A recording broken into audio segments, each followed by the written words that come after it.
Welcome, guys, back to another episode of Mob Tales with Nick Christophers. Today we are having the pleasure of having Michael McCollum on our show. Great Chicago biker guy who has seen a lot and done a lot. So we'd like to welcome Michael to the show. Thank you for coming. We really appreciate it. Thanks, Nick. Been a while. Yeah, that's for sure. You look good. Everything good? Thanks, brother. Everything's great. Awesome, awesome. Had Well, a heart attack, and I'm doing better. thank God. Thank God for that one. Knock on wood. Well, I want to get the audience a little bit familiar with yourself. I mean, I know who you are, I know what you've done, but to get the audience a little bit up to date with your background and what you've done, and then we'll segue into questions I may be asking. Right on. So you can just give us a little bit of a background on yourself.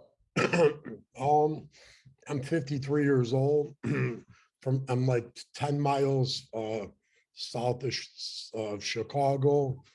I've been in Chicago my whole life.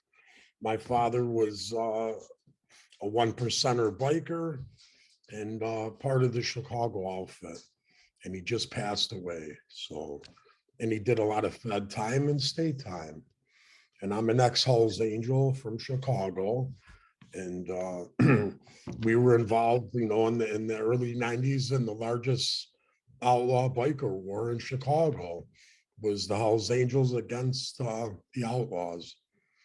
And now we have the pagans and Mongols that are trying to encroach on Chicago. So not going good here in Chicago. But back in my day, we would have pushed the fuckers out of here. So, it's a different breed of guys now. Well, tell us a little bit about how you said, your father was part of the one percenters, like you said earlier. What motivated you to get involved in that same type of life? I never really was motivated to be a biker. I always wanted to be a gangster. I got more beautiful women and the jewelry and the vehicles, but these guys were like my uncles. So, as a child, kind of looked up to them, and it just happened as I got older to get involved. And these guys all ran into me when I was much older and kind of took me under their wing, so to speak. And that's kind of where my intrigue for the biker, slash gangster on a Harley, So at what age did it were you, lack of a better word, intrigued with that world? Like at what age did you think that, okay, this is the road I want to go down, so to speak? Actually, it was later in life. I was like 22 or 23 years old. I just got married, and I got involved in my first bike club.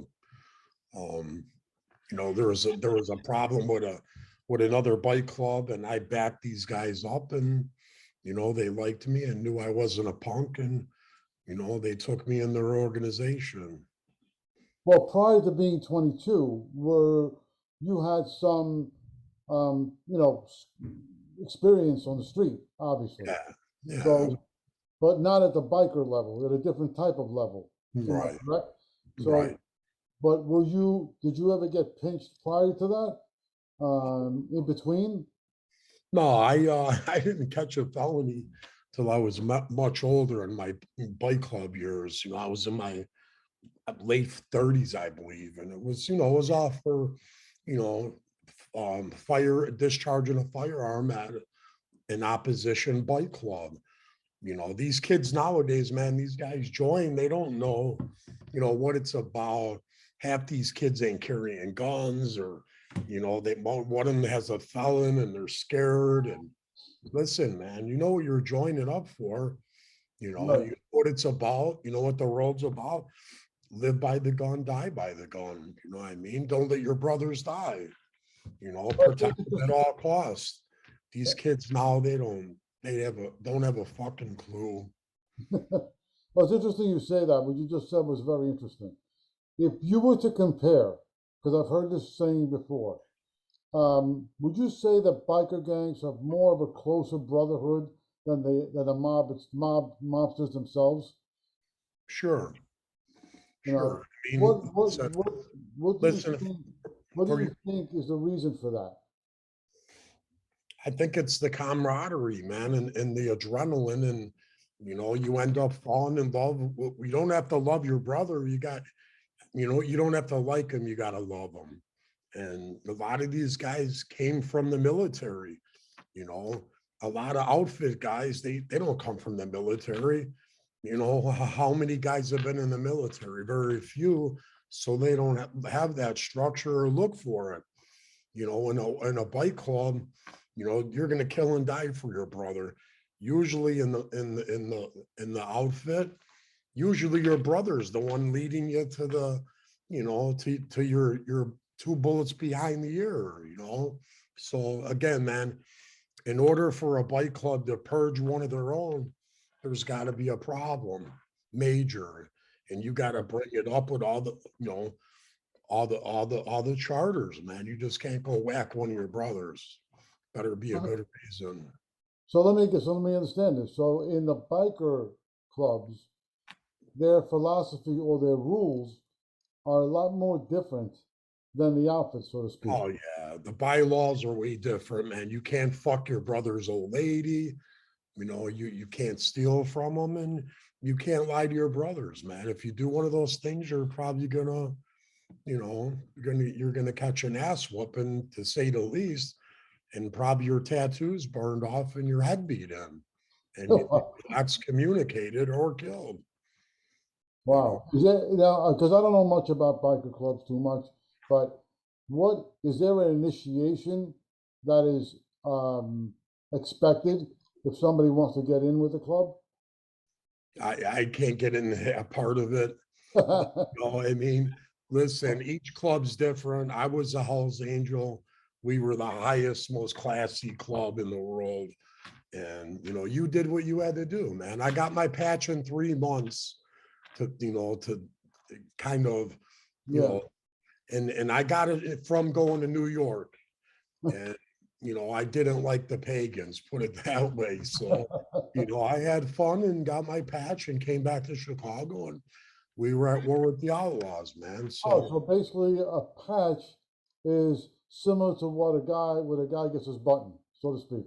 yeah, yeah, Like similar theory. similar. Yeah, you put in the work and you'll be a made dude. You know what I mean? Right. So to speak, in the biker world. It's a lot easier actually to become an outfit guy or even become an FBI agent than it is to be a Hell's Angel. Why would you say why would you say It's a, that? it's a hard road, man. And if you got a family and a job, you have to dedicate your life to it. You know what I mean? And they look for every chink in your armor. You know, Mm, they make sure you're not weak. If you're weak, you're gone.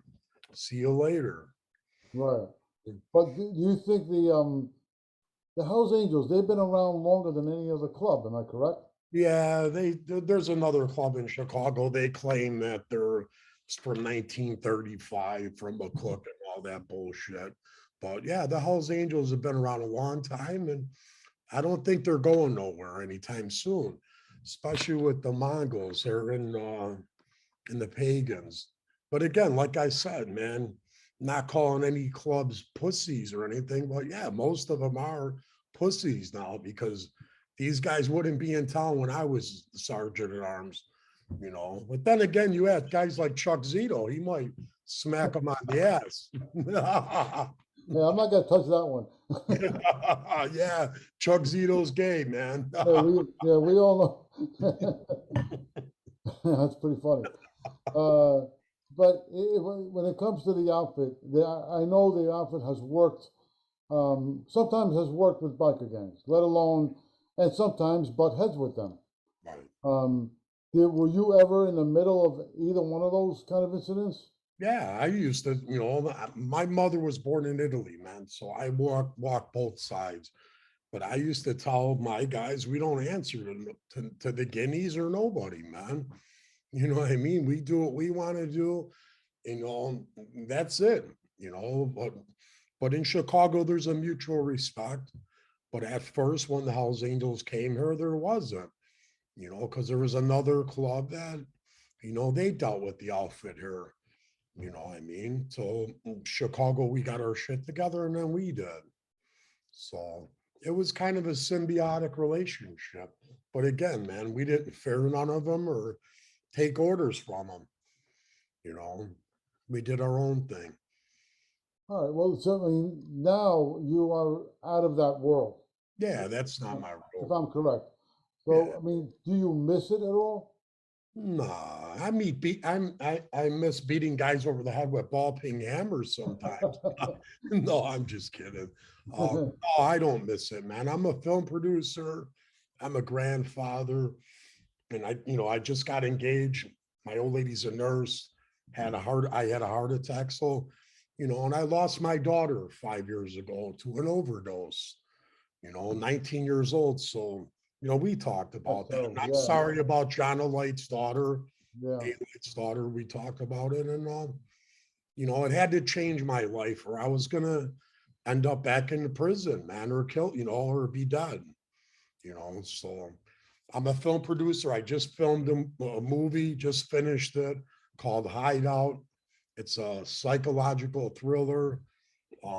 It's got great content. It's domestic violence awareness and suicide prevention. So, those are things that are dear to me.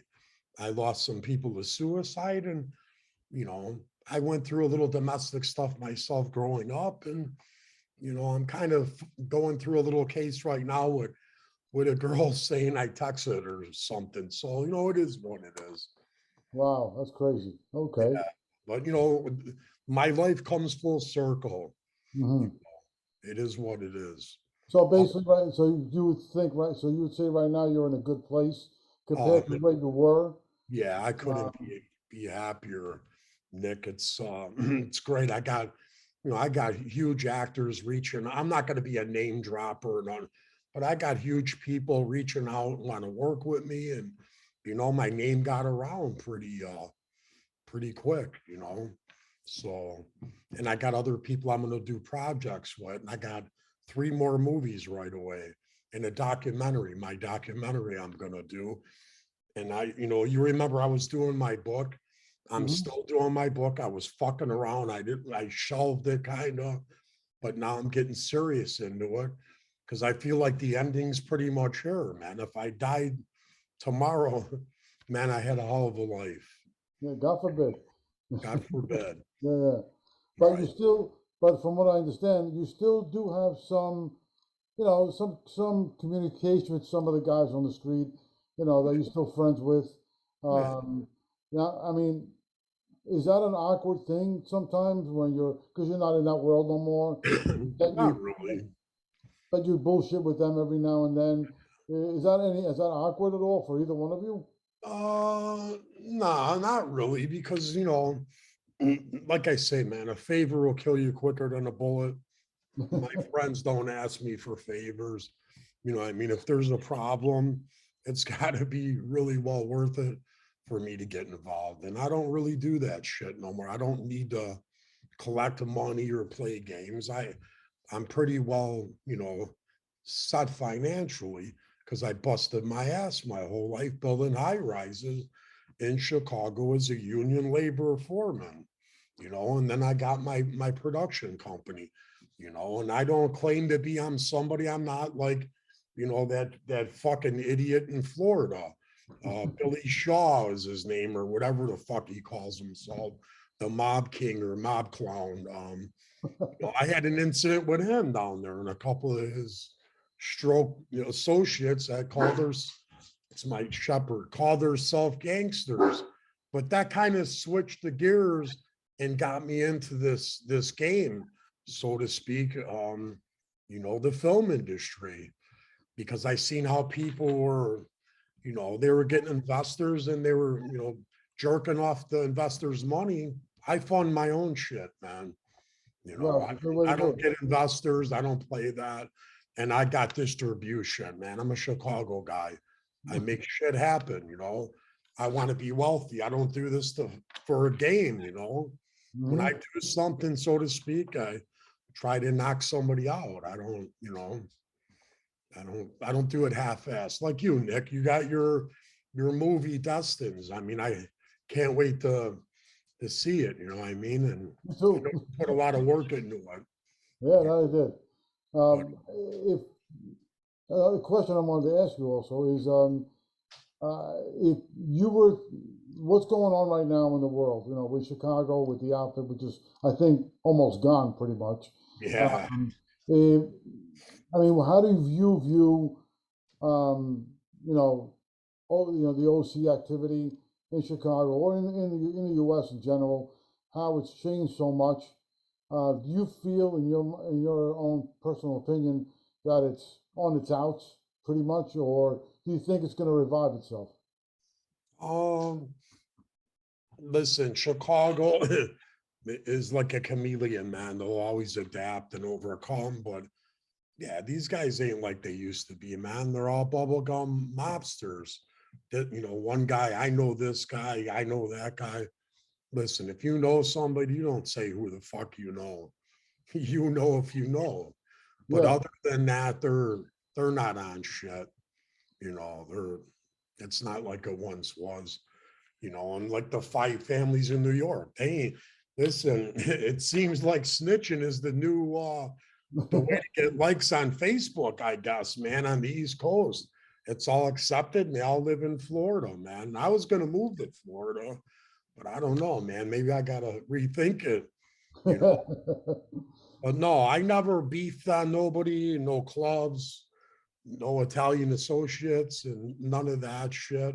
And yeah, I've been to the joint, and I was just talking to my old lady about it. I'm like, how do these fucking guys call themselves gangsters or real 1% bikers, and none of them been to prison?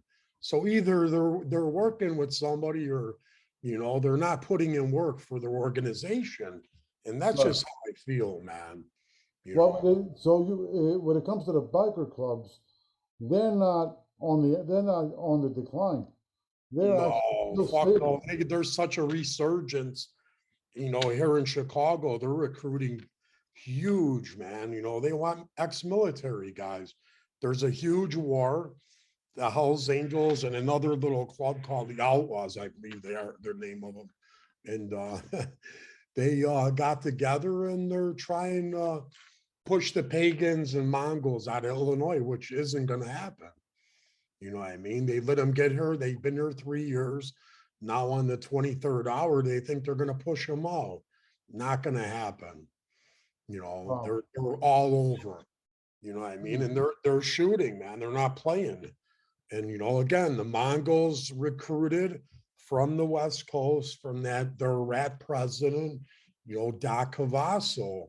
He took every fucking gangbanger, Serenos, and you know, the Northerners, and they didn't know how to ride a bicycle, man. Put them on a Harley, and you know, they drive by and shoot. So yeah, it makes them pretty dangerous. So the Hells Angels and the Outlaws bit off more than they could chew here. You know, they're all talking shit and everybody's packing, but nobody's doing nothing. You know, But if I understand, biker gangs in general don't really bother the regular citizens. They don't really deal. They don't really. I mean, they don't go out and bug them. I mean, bother them, so to speak. I mean, nah, nah, per they, se. I mean, they don't go out and just start yeah, whacking. we weren't running old ladies off the sidewalks and shit. You know what I mean? But you know, the bottom line is these guys do collateral damage, man. When you walk into a bar and you fucking shoot it up, or a casino, man, you're going to get the attention of the feds real quick and law enforcement, man. So not good for business. If you want to make money, and you know, you're not going to do it. You know, Right. war is bad for any organization, but especially the biker organization, man, because you know, theoretically, if everybody band together, fuck, you couldn't get enough National Guard to go against the bike clubs, man. They would take over. But it's all power, structure, and money, man. Right. That's it. Well, from what I understand, a lot of I met a couple of bikers in my time, and it's interesting. A lot of them actually have real jobs Yeah, outside the. you didn't meet Chuck. You didn't meet Charming Chuck Zito, did you? No, no, yeah, He well, yeah, might have grabbed your ass or something. well, I'm not talking about him in general, but I um, hear you. yeah, but one or two guys I did meet, um, they were both Hell's Angels guys, not through Chuck. I met them through somebody else, Yeah, and they actually had real jobs. I mean, yeah, they had a regular 9 to 5 job, yeah, but they were bikers, and yeah. I You found that had, pretty interesting. yeah, you really had to have a really good job to be a Hell's Angel, man. If you thought you were going to join the club or get involved and you're selling drugs, man, and you think you're going to further your enterprise or supersede to get a patch real quick, that shit ain't going to happen, man. You had to have a good job because we travel, man. You know, Mhm. we weren't sleeping in fucking tents or flea bag hotels, man. We were at 5-star hotels, and each charter tried to outdo, each charter. When a brother would come in from out of town, and I was an officer, and fuck, man, you had beautiful women, bikes, whatever you needed, man. If you went to prison, you got out, you had a brand new Harley and a couple strippers, man. These other clubs are lucky if they give you a fucking club shirt or a support shirt. Well, So it's interesting thing you just brought up.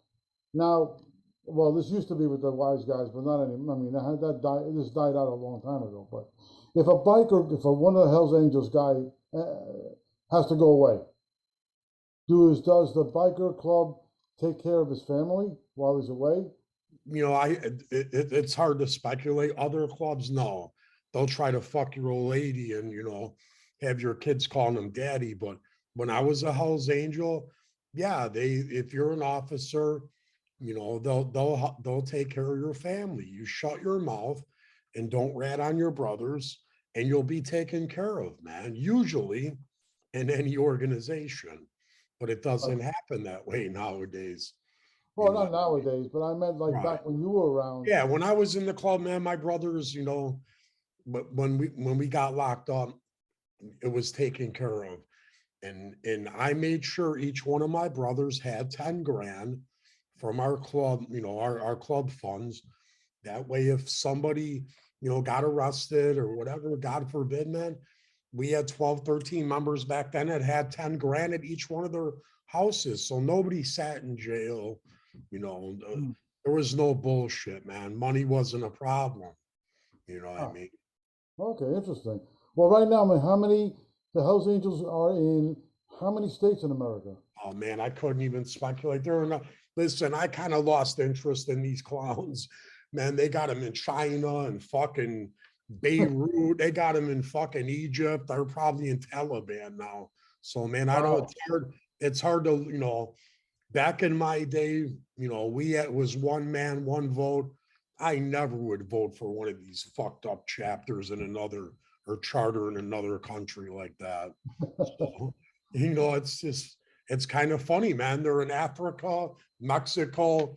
Listen, the Mongols were the club that a lot of the original members wanted to join the Hells Angels, but yet they wouldn't let them join because they're Hispanic.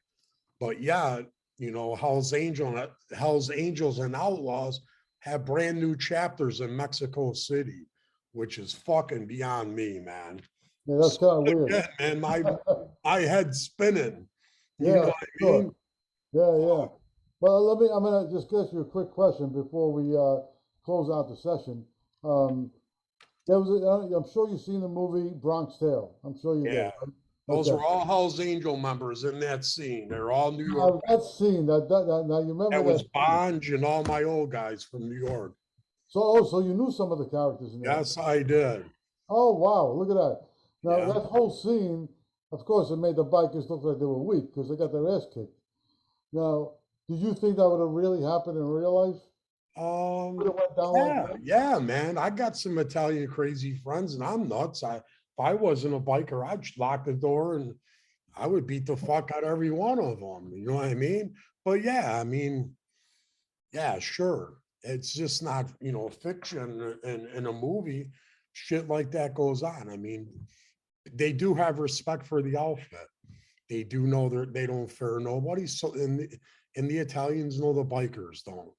And if you Right. got Italian pedigree and you're a biker, I mean, you pretty much Chicago's yours.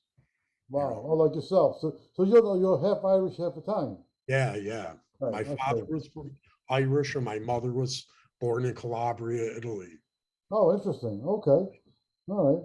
Well, Mike, I got. They call us Mick Wops here in Chicago. Yeah, That's funny. Well, let me tell. I want to tell you, it was really a pleasure having you on the show. right It's on. really, it was fun hearing some stories about things you've done and what you've been up to. But if you want to tell everybody, what would you like to promote? Some things you want to talk about, you want people to know. I want to promote, my movie, because it's again, man, it's called Hideout. It's about domestic violence awareness, which means it doesn't mean somebody smacking their girl. It could be, some guy beating up his son or daughter, and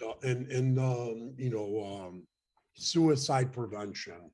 You know what I mean? And then to me, that's dear to my heart, man, because I lost a couple of friends within the last couple of years to suicide. So other than that, man, God bless and right on, man. Yeah, right on. But with the film itself, where at what stage are you are at right now with that? We're in post production. My director is editing, and his name's Matt Chincella. He's a great dude, and he does faith based movies. I'm not a Bible thumper, man, but if you can get a message out of one of our movies, dynamite, man. If like I said, when I'm done with my book, if one kid could change the trajectory of their life and say, hey, this dude was a Hell's Angel, he's a successful actor and film producer, it was all worth it. Yeah, I agree. I agree. All right, brother. Well, thank you, Mike, once again. It was a Right on. pleasure having you. Again, this is Nick Christopher from Mob Tales. Definitely check out our episode. With this one, please leave comments, share, subscribe, and we'd love to see you next time.